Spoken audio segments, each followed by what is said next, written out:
let everybody look. Like, let's be real though. If we really chosen, if we really called people with high confidence, and we know we have a high calling, we know we have a purpose, then what's the point of settling for less, not knowing how great you are? You got a good job interview. Okay. You should already know that and expect that they need you. That when you walk in there, that the job is already yours. You're going to say the right words. Everything's going to line up to how you want it to be. Because you said you're of God. And then say you go through it and you expect and it doesn't happen. You know, hey, that just means there's another door waiting on me. Let's be real. And before you probably even do that, we should already know. Acknowledge him in all your ways and he will make straight your paths. So you should already acknowledge God, like, hey, look, Lord, should I really be doing this? Like, Lord, should I really be going this route? Because if it's going against your will, I don't want to be a part of that, because I ain't trying to go back to low level of confidence, low level of finance, low level of thinking, low level of wealth. So we just want to be in God's will, because we ain't trying to go back to all that bull that we went through. Because we already know. Shout out to Ringo TV reactions. If you give the devil a spot and a position in your life, if you give him a little opening, you crack that door for him, he gonna bust through that whole thing. So it's like, why would you give the devil any room in your life? You know, so that's why, you know, sometimes our confidence could have went down. Sometimes our belief system could have went down. Because I'm pretty sure that plenty of this happened to plenty of people I know that was high confident. Somehow their confidence got torn down. It wasn't the same as it once was.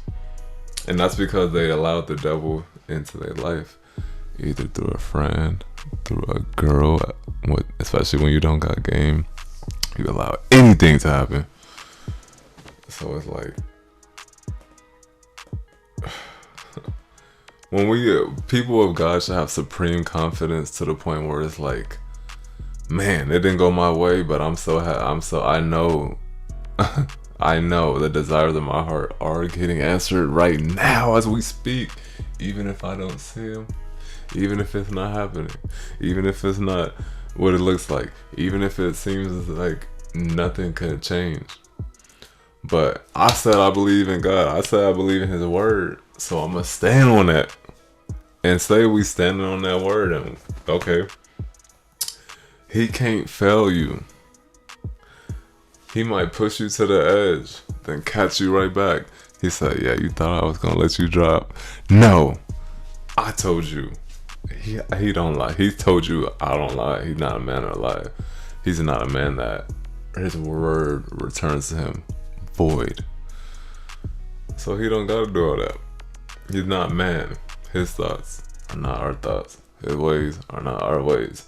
So God knows everything. Like, let's be like, that's why we should have supreme confidence in God, because God sees everything. It's like our life is like, you know, like he's like, you know how the Sims, the house was at Sims, you know, the players, the little characters they can see from their point of view, but we can see from a bird's eye view, from a sky view, and we can see how they do in their life. We adjusting things, we building the city. We can see every little thing in that game.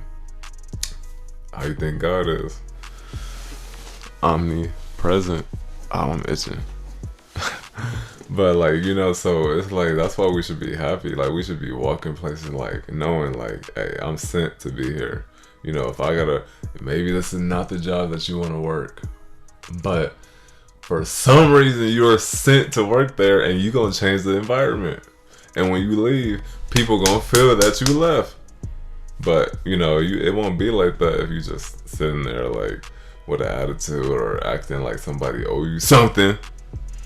So it's like, walk there with confidence. I don't care if it's fucking McDonald's. excuse my language, but I don't care.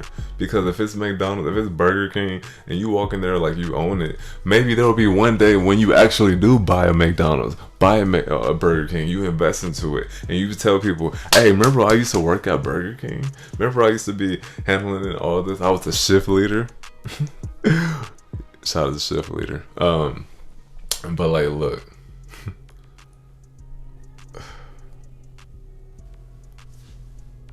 It's yours. Thank you for watching.